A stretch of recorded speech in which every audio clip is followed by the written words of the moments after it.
Tu vari izveidot 3D modeli bez maksas no sevis tikai dažās minūtēs, un viss, kas tev ir vajadzīgs, ir tikai viena bilde. Tas ir apbrīnojami, kā mākslīgais intelekts no vienas fotogrāfijas var noņemt fonu, izprast telpu un saprast arī, kam būtu jābūt aizmugurē. Platforma, ko mēs lietosim, ir Meshi.ai. Vispār tas ir maksas produkts, bet, kad tu piereģistrējies, tu dabūsi 100 bezmaksas kredīta punktus, ar kuriem var ģenerēt šos modeļus. Ja tu iztērē šos kredīta punktus, tu atkal vari piereģistrēties pa jaunam un atkal dabūt 100 bezmaksas. Viss, kas vajadzīgs reģistrācijai, ir e-pasta adrese, nav jānorāda karte, līdz ar to var darīt bezgalīgi. Atveram temp-mile.org un uzģenerējam fake e-pasta adresi, nokopējam un izmantojam, lai piereģistrētos Meshi sistēmā. Tagad ejam uz temp-mile.org, lai dabūtu 6-cipara kodu un iekopējam to. Kad reģistrācija ir veiksmīga, tev būs divas iespējas. Vai nu veidot 3D modeli no teksta, rakstot promptu, vai arī veidot to no bildes. Es izvēlējos veidot to no bildes un ielādēju šo attēlu. Kad es nospiežu ģenerēt, man šī platforma piedāvā 4 dažādas skices, kā mākslīgais intelekts izprot šo bildi un izveidot 3D pasauli.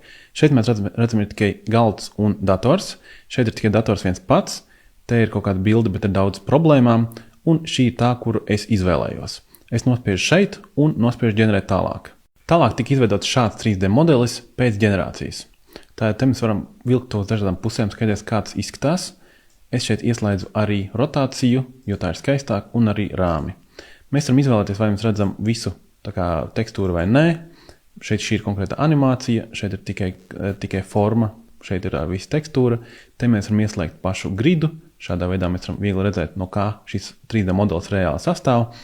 Un mēs šo visu varam arī eksportēt. Šeit apakšā ir poga download un varam izvēlēties, piemēram, Blender formātu. Blender ir populārākā bezmaksas 3D apstrādes programma, un, kā redzam, viņi ļoti lepojas ar šo kaķi un ar to, ka caur viņu platformu mūsu Gints Zilbalodis ar savu komandu izveidoja straumi, kas kļuva populāri visā pasaulē. Es tikko importēju šo Blender platformā, un mums tagad ir pilna kontrola par to.